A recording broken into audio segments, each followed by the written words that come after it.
सबसे बड़े चोर डाकू हम ही हैं। मेरे ऊपर हाथ भी उठाया, फिर एक ईंट उठा के मुझे मारने भी लगे। बल्दिया वाले फायर भी कटवाते हैं वहाँ पर जाकर के भैया टैक्स नहीं दे रहे।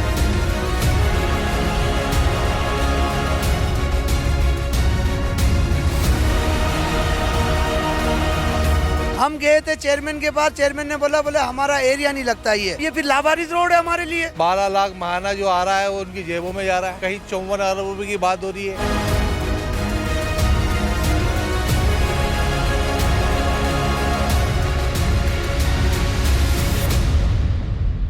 और अगर इस मुर्दा बल्दियाती निजाम में कोई जिंदा नुमाइंदा मौजूद हो, मुझसे बात करना चाहे तो मेरा फोरम हाजिर है।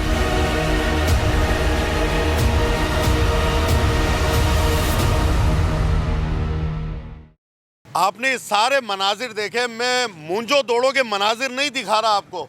मैं हैदराबाद के शहर के बीच के इलाके के मैं आपको मनाजिर दिखा रहा हूँ, जिसको लियाकत कॉलोनी भी पड़ता है, जिसका फुलेली का रास्ता पड़ता है, और ये शमा कमर्शियल है। मेरे साथ यहाँ पर बहुत सारे चोर हैं जो डकैत इस मुल्क के, जो पैसा खा गए, वो सब मौजूद हैं। इनको मैं टैक्स चोर भी कहूँगा। इनको मैं कहूँगा कि असल चोर ये हैं जो इस मुल्क का पैसा खा गए, क्योंकि जिस तरीके से इनको सज़ा दी जा रही है, ऐसा ही लगता है कि असल गुनहगार ये ताजिर है जो टैक्स देते हैं। इमरान भाई, सबसे पहले तो ये बताऊंगा कि सबसे बड़े चोर डाकू हम ही हैं, जो अपना जमात के साथ हम खड़े भी होते हैं, हर टैक्स भी देते हैं, यहाँ तक कि प्रॉपर्टी टैक्स और बल्दिया के 4 टैक्स जो है इस टाइम हम मौजूदा हालात में दे रहे हैं, जिसमें टाउन जो है 3.5 साल से इधर काम कर रहा है, पेटाबाद टाउन। आप देख सकते हैं ये खड्डे जितने भी हैं, सेवरेज लाइनें टूटी हुई हैं, वाटर सप्लाई के ये खड्डे लगे हैं तकरीबन 8 माह पहले, जिसके ऊपर अभी तक कोई काम नहीं हुआ है। इसकी शिकायत के ऊपर जो है हम कुछ 1 हफ्ते पहले जो है यूसी चेयरमैन के पास गए थे। चेयरमैन है इकबाल अंसारी साहब और वाइस चेयरमैन है मोहम्मद अली कुरैशी। मोहम्मद अली कुरैशी साहब से जो है हमारी मौजू के ऊपर बातचीत हो रही थी।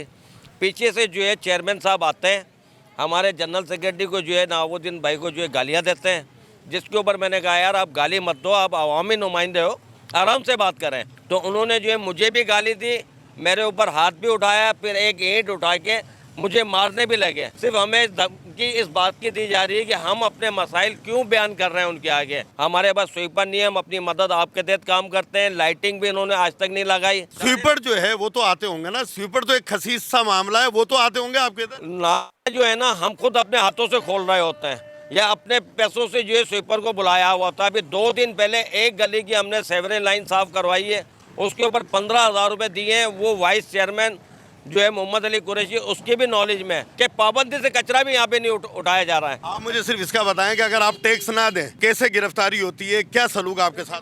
हम अगर टैक्स ना दें तो यहाँ पर महकमे के तमाम मुकर्रर करदा नुमाइंदे होते हैं, वो आकर हमें धमकी देंगे अगर आप टैक्स नहीं दे सील कर देंगे। पुलिस के जरिए उठाया जाता है, फायर कटती है, बल्दिया वाले फायर भी कटवाते हैं वहाँ पर जाकर के भैया टैक्स नहीं दे रहे। इसके अलावा बेतहाशा क्या कहते हैं ये जुर्माने लगाते हैं हमारे पर, जो पेड भी करते हैं। अच्छा, टैक्स तो इसलिए लिया जाता है ना कि दोबारा आपकी सहूलत के लिए लगा दिया जाए। सहूलत कहाँ है? सहूलत तो बिल्कुल नहीं है, क्योंकि सहूलत के लिए जो है ना यहाँ पर जो है ना हमें समझा ही नहीं है इन लोगों ने। अगर सहूलत दी होती तो आज हमें ये आप ये सामने जो हमने पेश कर रहे हैं मंजर, ये मंजर हमें पेश करना जरूरत पड़ती ही नहीं। तो हमें जो है ना स्वीपर अपनी मदद आप करते हैं। अब उस पर अभी 2 दिन के बाद, अभी जो पिछले हफ्ते या पिछले महीने में बरसात हुई थी, उस बरसात के अंदर यहाँ के इलाके में पूरे फैक्ट्रियों के अंदर पानी भर गया था। हम गए थे चेयरमैन के पास, चेयरमैन ने बोले हमारा एरिया नहीं लगता ये हमारा इलाका नहीं है। क्यों भाई, ये रोड है, तुम्हारा इलाका नहीं है? क्यों हम ये फिर लावारिस रोड है हमारे लिए? ये मेन रोड है, और अगर इस मेन रोड पे चलते हुए बाइक या गाड़ी इन गटरों के जद में आ जाए तो वो जिंदा नहीं तो जख्मी हालत में जरूर घर पहुंचेगा। आपके बल्दियाती निज़ाम ने आपको क्या गिफ्ट दिया? हमारे बल्दियाती निज़ाम ने हमें ये गिफ्ट दिया है कि टूटी फूटी सड़कें हैं। 12 लाख महाना जो आ रहा है वो उनकी जेबों में जा रहा है। कहीं 50 करोड़ आ रहा है, कहीं 54 अरब रुपए की बात हो रही है। और ये तमाम वो पैसा किसी किस्म का कोई ट्रांसपेरेंसी के साथ इसका कोई एहतिसाबी अमल नहीं हो रहा है, ना किसी किस्म को कोई ऑडिट पेश किया जा रहा है।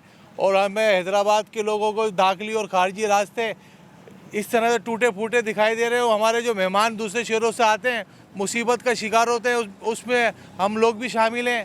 हमारा दाखिली और खारजी रास्ते अगर इस तरह का टूट फूट का शिकार होंगे तो शहर का जो मंजरनामा हमारे जो दूसरे मेहमान लोग देखेंगे तो हम अपने आप को भी गिल्टी फील करते हैं। और जो मेहमान आते हैं वो भी हमें कहते हैं कि आपका शहर तो कहाँ तरक्की कर रहा है हमें बताएं। और 54 अरब रुपए की जो बात की जाती है, वो 54 अरब रुपए का अगर एहतिसाब पेश करें तो हमें बहुत अच्छा लगेगा कहाँ खर्च हुए। यूसी चेयरमैन को 12 लाख, टाउन को करोड़ों रुपए मिलता है, फिर बल्दिया की अपनी रिकवरी होती है, फिर मेयर का अपना एक बजट होता है, फिर सिंध गवर्नमेंट का बजट है, बल्दियात का अपना बजट है। ये सारा जा कहाँ रहा है? इतनी इंक्वायरी करके बता दें इनको, ताकि तसल्ली तो कर लें कि हम डूब रहे हैं, डूब चुके हैं, और हमें डुबाने वाले ये अवामी नुमाइंदे हैं जो बल्दियाती निज़ाम के नाम पर हमारे साथ ये ज़्यादती कर रहे हैं। और अगर इस मुर्दा बल्दियाती निज़ाम में कोई जिंदा नुमाइंदा मौजूद हो, मुझसे बात करना चाहे तो मेरा फोरम हाजिर है।